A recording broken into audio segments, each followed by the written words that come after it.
Welcome back, everybody, to another deep dive. We've been spending some time talking about discourse analysis and how we can unpack the meaning and power dynamics, hidden within everyday language. But it can feel a bit subjective at times, right? Yeah, definitely. I mean, it can feel very slippery. Yeah. Especially when we're talking about meaning making. Right. And how people sort of construct realities with language. It's like, where's the objectivity in all of this? Yeah, where do we even begin to find a solid footing in all of this? Right. So to help us navigate this slippery slope, we're diving into two articles from the Discourse Analyzer AI Toolkit. Right. One is called Objectivity and Discourse Analysis, and the other is Subjectivity and Discourse Analysis. Makes sense. So we're really going to try to tease this apart and look at, how do we balance these two seemingly opposing forces? Right. So I guess the first question that comes to mind is, do we have to choose one or the other? That's a great question. And luckily, the answer is no. Okay. The articles do a good job of explaining how actually both objectivity and subjectivity play really crucial roles in discourse analysis. Okay, so it's not about picking a side. Not at all. It's about finding a balance. Yeah, finding that balance. Okay, so let's start with objectivity. Okay. When we're dealing with something as fluid and nuanced as language, how can we even strive for objectivity? Yeah, that's the million-dollar question, right? Yeah. I think the first thing to remember is that objectivity in discourse analysis, it's really about laying a solid foundation for your interpretations. Okay. It doesn't mean erasing your own perspective entirely. Got it. It's more about being very systematic Okay. and transparent in your approach. Okay. It's kind of like a detective meticulously gathering evidence to support their conclusions. So it's about having a clear process and really being upfront about the choices that we're making when we're analyzing the language. Exactly. Okay, so what are some practical strategies that we can use to actually enhance objectivity in our analysis? Yeah, so one really key strategy is having what's called a systematic methodology. Okay. And that really just means having a clear process for collecting and analyzing your data. And this process should be replicable. Got it. So that someone else could follow the same steps and arrive at similar conclusions. That makes sense. So for example, let's say you're studying the language used in political campaigns. Okay. You might create a coding system to identify specific rhetorical devices, like appeals to fear or attacks on opponents. So having that predefined framework would help keep things consistent and less prone to personal bias. Exactly. Okay. It prevents you from cherry-picking examples that just happen to fit your preconceived notions. Yeah, that makes a lot of sense. Right. Yeah. Another important strategy is what's called triangulation. Triangulation. Yeah, have you heard of this? I've heard of it in navigation and things like that. Yeah, exactly. So it's kind of the same idea. Okay. But in discourse analysis, triangulation means using multiple data sources or even multiple theoretical lenses to get a more comprehensive picture of whatever it is you're analyzing. Can you give me a real-world example of how this might work? Yeah, absolutely. Yeah. Let's say you're researching media coverage of a particular social movement. Okay. If you only analyze articles from mainstream newspapers, you might miss important perspectives. Right. But if you triangulate your data by also including things like social media posts from activists or reports from independent journalists, then you get a much richer and potentially more balanced understanding of that social movement's goals and motivations. Yeah, that makes perfect sense. By considering those different sources, we can challenge our own assumptions and maybe even uncover some hidden biases in the dominant narrative. Exactly. Okay, so it seems like objectivity and discourse analysis is about building a solid case based on evidence and using a multifaceted approach. I like that. It's about making sure that our interpretations are grounded in something more than just our gut feelings or personal opinions. Their gut feelings, I like that. Yeah. Okay, so far we've been talking about, kind of setting aside our personal feelings and biases. Right. But isn't there a danger of becoming too robotic in our analysis? Yeah.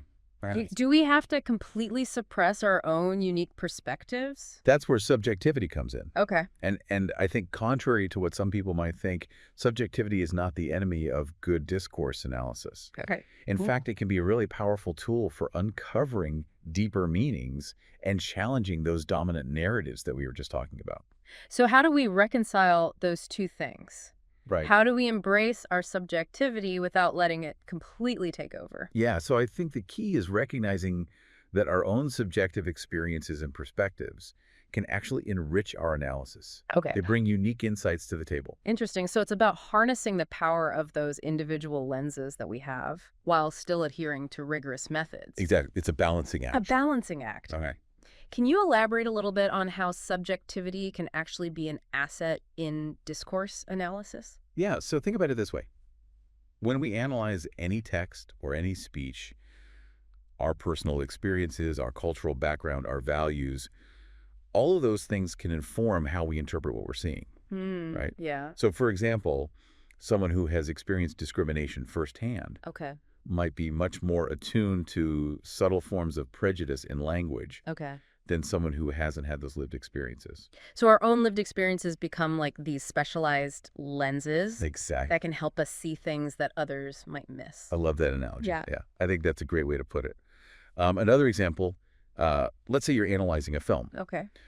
Your background could really shape how you interpret that film. Okay. Someone with a background in psychology might focus on the character's motivations and emotional states. But someone with a background in history might be more attuned to how that film reflects or challenges, historical events. So it's not just about acknowledging our biases. It's about recognizing that our unique perspectives can lead to valuable insights that might otherwise remain hidden. Exactly. Okay, this is making me rethink my whole approach to discourse analysis. That's great. So far we've established that objectivity is crucial for laying that solid foundation. And subjectivity can actually enhance our understanding. Right. But how do we actually put this into practice? Are there specific techniques that we can use to navigate this complex interplay? Yes, definitely. One of the most important techniques is something called reflexivity. Reflexivity, what does that mean in this context? So reflexivity is basically about holding up a mirror Okay. to your own biases and preconceived notions. It's about constantly questioning how your own experiences and values might be influencing your interpretation of the data. So, for example, if I'm analyzing a debate on climate change, I should be asking myself, how do my own beliefs about the environment shape my understanding of the arguments being presented? Exactly. Okay. Being reflexive means actively engaging with your potential biases Okay. and recognizing that your interpretation is just one of many possible perspectives. Right. It's about being honest with yourself and acknowledging the limitations of your own viewpoint. Exactly. That sounds challenging, but incredibly important. It is. So how do we actually develop this reflexivity muscle? Yeah. What are some practical steps? So there are a number of strategies you can use. Yeah. One really helpful one is to keep a detailed research journal Okay. where you can document your thought process, your initial reactions to the data, Okay. any assumptions you're making. This can help you track how your perspective evolves over time and identify any potential blind spots you might have. It's like creating an audit trail of our own thinking. Yeah, I like that. Okay. What are some other techniques for cultivating this reflexivity? Another really powerful technique is to actively seek out perspectives that challenge your own. That makes sense, but how do we actually do that? Especially when we're naturally drawn to information that confirms our existing beliefs. Right. That's where it becomes really important to diversify your sources of information. So instead of just reading articles from publications that align with my political views, I should make an effort to seek out alternative perspectives. Exactly. And don't limit yourself to just reading. Engaging in conversations with people who hold different views can be incredibly enlightening. I can imagine those conversations getting pretty heated sometimes. They can, but that's where active listening becomes so important. So instead of just waiting for my turn to speak, I should really try to understand the other person's point of view, even if I completely disagree with it. Exactly. And try to do it without immediately jumping to judgment or formulating a rebuttal in your head. It's more about understanding where they're coming from. Exactly. Okay, so it sounds like developing this reflexivity is an ongoing process that requires a lot of self-awareness It does. and a willingness to step outside of our comfort zones. Absolutely. But it's essential for conducting thorough and insightful discourse analysis. It really is. Now, another key aspect of navigating this relationship between objectivity and subjectivity is embracing something called interpretive flexibility. Okay, interpretive flexibility. I'm intrigued. So interpretive flexibility acknowledges that there can often be multiple valid interpretations of the same discourse. It's about moving away from this idea that there's only one right answer Okay. and being open to the possibility that different perspectives can coexist and can actually enrich our understanding. So instead of searching for that one definitive meaning, we should be exploring the various layers of meaning that can be gleaned from the same text or conversation. Exactly. Think of it like looking at a painting from different angles. Each perspective might highlight different elements, Okay. but they all contribute to a more comprehensive appreciation of the artwork as a whole. I love that analogy. Do you have any real-world examples of how this interpretive flexibility might play out in discourse analysis? Yeah, give me an example. Okay, let's say you're analyzing a public health campaign aimed at reducing smoking rates. Okay. One researcher might interpret that campaign as empowering individuals to make healthier choices, Right. while another researcher might see it as reinforcing government control over people's lives. Okay, so two very different interpretations. Right. But both could be supported by the evidence, depending on which aspects of the campaign they focus on and the theoretical lens they're applying. So rather than trying to say one is right and one is wrong, Right. we acknowledge that both perspectives can offer valuable insights. Exactly. Yeah. Embracing interpretive flexibility allows us to have more nuanced and productive conversations about the meanings we derive from language. This is really helping me to see discourse analysis in a new light. Great. So far, we've been talking about these concepts in a fairly abstract way. Yeah. Do you have any concrete examples of how these ideas of objectivity and subjectivity play out in specific research projects? Yeah, of course. Let's dive into some real-world examples to bring these concepts to life. Perfect. I'm ready to see how this all works in practice. Let's do it. Okay, so let's get into some of those real-world applications then. Okay. Where do we actually see this balancing act between objectivity and subjectivity playing out in discourse analysis research? Well, one area is in feminist discourse analysis of media coverage. Okay. So let's say you're studying how female politicians are portrayed in news articles. Okay. A researcher using a feminist lens might start to notice subtle language choices that actually undermine the authority of these women. Like being described as emotional or shrill, which You're right. you wouldn't typically see applied to a man. Exactly. Right? That kind of analysis draws on the researcher's understanding of gender dynamics and power structures Okay. to reveal how language can perpetuate these biases. So they're using their knowledge of feminist theory as a lens to decode those subtle messages that are embedded in the language. Exactly. Okay, what other examples come to mind? Another great example is postcolonial discourse analysis of travel writing. Okay. So, think about the language that's often used to describe non-Western cultures. Okay. A post-colonial perspective would be really attuned to words like exotic or primitive. Because those words, although seemingly descriptive, carry a lot of baggage from colonial history. Exactly. Right. They can reinforce stereotypes and this whole idea of the West as being superior. So the researchers' awareness of colonial history informs their analysis. Yes. And allows them to see how language can subtly reinforce these power imbalances. Exactly. It's not just about applying a set of objective rules, it's about bringing our unique understanding of history and culture and society to the table. Absolutely. And it's important to remember that these concepts can be applied to a huge range of topics. Right. Let's take something as personal as online discussions about mental health. Right.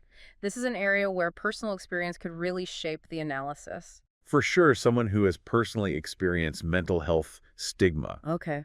might be much more sensitive to the language that's used online. Right. They might notice how certain words or phrases can actually contribute to feelings of shame or isolation.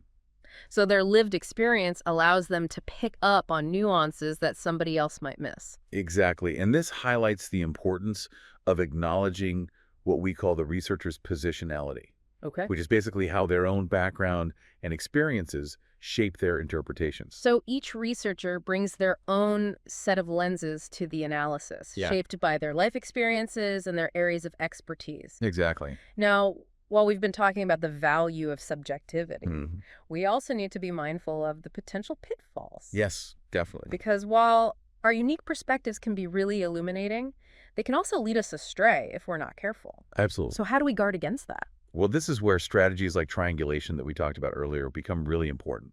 By using multiple sources and multiple perspectives, we can help mitigate that risk. Of our own biases skewing the analysis. Exactly. It's like a system of checks and balances Yes. to make sure that we're not just seeing what we want to see. I like that. Another important strategy is transparency. Yes. Right? Hugely important.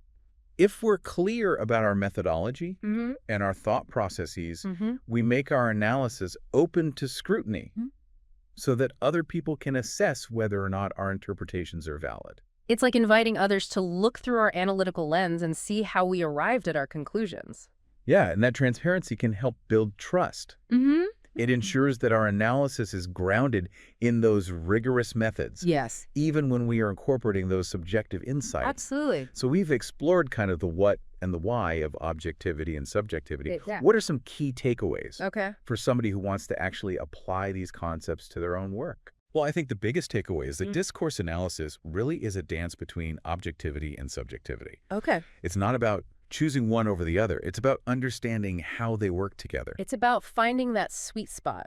Yes. Where rigorous methods meet insightful interpretation. I like that. Right. Yeah. And these concepts aren't just for, academics tucked away in ivory towers. Not at all. They're applicable to everyday life as well. Absolutely. So the next time I'm reading a news article or having a heated discussion on social media, I can put on my discourse analysis glasses. I love it. And start to unpack the language that's being used. Right. And think about different lenses you could apply. Okay. Is there a feminist perspective? Okay. A post-colonial perspective? Yeah. A sociological perspective?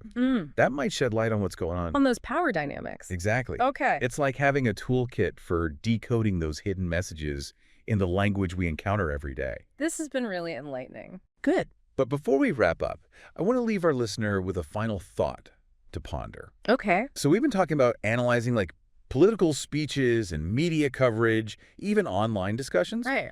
What about just our everyday conversations with friends, family, colleagues? Can we apply those same principles there? Oh, absolutely. I mean, every interaction. Yeah. From a casual chat to, a full-blown debate. Right. It all involves discourse. Yeah. And understanding those, the interplay of objectivity and subjectivity can help us be more insightful communicators and more perceptive listeners. So the next time I'm in a discussion with a friend about something kind of controversial, I should be thinking about their background and their experiences and how that might be shaping their perspective. Exactly. Recognizing their positionality can really help you understand where they're coming from and lead to a more productive conversation. It's not about dismissing their views, but about acknowledging that different life experiences lead to different interpretations. Totally. We all come to the table with our own unique set of lenses. And instead of just trying to convince the other person that we're right, maybe we can try to understand how they arrived at their conclusions. I love that. That's such a great point. Yeah. And that understanding can really help us bridge divides and communicate more effectively. Even when we disagree. Even when we disagree. This is making me rethink how I approach those sometimes challenging conversations. It's not about winning the argument. Right. It's about fostering understanding and empathy. Exactly. And I imagine these principles are even more important when we're talking about online discourse. Oh, absolutely. Right. Especially these days. Which can be so heated and polarized. Right. So how can we use discourse analysis to navigate that space more effectively? So if you're reading a comment section that's just full of angry rhetoric, try putting on your discourse analysis hat. What techniques are being used? Are they appealing to emotions?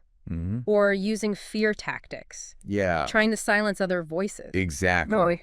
By analyzing the language that's being used, you can start to see through those tactics. Right. And understand what's really going on. The motivations behind it. Yeah, those underlying motivations and power dynamics. It's like having this secret decoder ring. I love it. That helps us see the manipulation that's happening. Exactly. Okay. Discourse analysis gives us the tools to be more discerning consumers of information.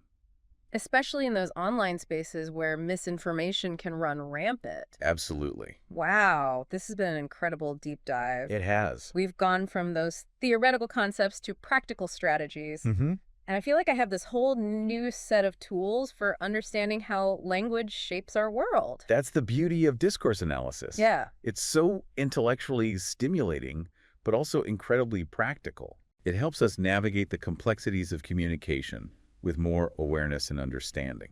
To our listener, I encourage you to keep exploring these ideas. Yes. And apply them to your own life. Absolutely. Pay attention to the language that's being used in your everyday conversations, in the media you consume, yes, in the online world. Keep those analytical lenses polished. Yeah. Ask questions, Yeah. challenge assumptions, Right. and embrace the fact that multiple interpretations can often coexist. Absolutely. Because the more we understand how language works, Yeah. the more empowered we become I agree. to use it effectively and to hopefully create a more just and equitable world. Couldn't have said it better myself. That's a wrap on this deep dive. Awesome. Stay curious out there and keep those conversations flowing.